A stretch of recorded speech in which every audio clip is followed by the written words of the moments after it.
حي على الصلاة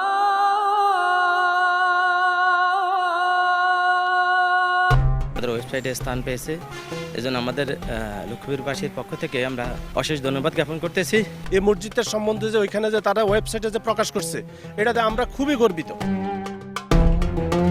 এরই মধ্যে 2021 সালের 7 ডিসেম্বর থেকে এ পর্যন্ত এমন 200টি মডেল মসজিদ ও ইসলামিক সাংস্কৃতিক কেন্দ্র উদ্বোধন করেছেন বঙ্গবন্ধু কন্যা প্রধানমন্ত্রী শেখ হাসিনা।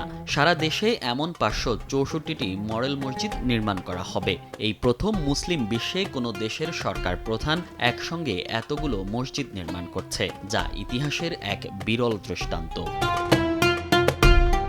বঙ্গবন্ধু তার সুদীর্ঘ রাজনৈতিক জীবনে অনুধাবন করেছিলেন সমাজে শান্তি প্রতিষ্ঠার জন্য ইসলামের শাশ্বত শিক্ষা, ভ্রাতৃত্ববোধ, পরম সহিষ্ণুতা ও ন্যায়বোধের মতো মৌলিক গুণাবলী এবং এর প্রচার প্রসারে। এরই ধারাবাহিকতায় প্রধানমন্ত্রী শেখ হাসিনা 2014 সালের নির্বাচনী ইশতেহারে প্রতিটি জেলা উপজেলায় একটি করে মডেল মসজিদ নির্মাণের প্রতিশ্রুতি দেন, যা ধীরে ধীরে বাস্তবে রূপ নিচ্ছে।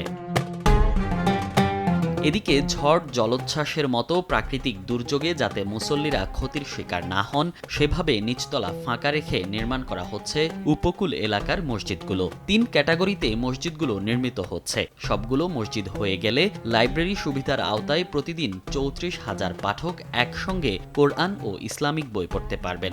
ইসলামিক বিষয়ে গবেষণার সুযোগ থাকবে 6,800 জনের। 56,000 মুসল্লি সবসময় দোয়া, মোনাজাত সহ তসবিহ পাঠ করতে পারবেন। মসজিদ গুলো থেকে প্রতি বছর 14,000 হাফেজ তৈরির ব্যবস্থা থাকবে। আরও থাকবে ইসলামী নানা বিষয় সহ প্রতি বছর 1,68,000 শিশুর প্রাথমিক শিক্ষার ব্যবস্থা। 2,240 জন দেশি বিদেশি অতিথির আবাসন ব্যবস্থাও গড়ে তোলা হবে প্রকল্পের আওতায়। কেন্দ্রগুলোতে পবিত্র হজ পালনের জন্য ডিজিটাল নিবন্ধনেরও ব্যবস্থা থাকবে। ইবাদতের পাশাপাশি সমাজ পরিবর্তন ও সন্ত্রাস জঙ্গিবাদ নির্মূলেও বড় ভূমিকা রাখবে এই মডেল মসজিদ ও ইসলামিক সাংস্কৃতিক কেন্দ্রগুলো। এছাড়াও নারীর প্রতি সহিংসতা প্রতিরোধ ও দেশব্যাপী শক্তিশালী ইসলামী প্রাতিষ্ঠানিক কাঠামো গড়ে তোলাই প্রকল্পের উদ্দেশ্য। মনির হোসাইন, সময় সংবাদ।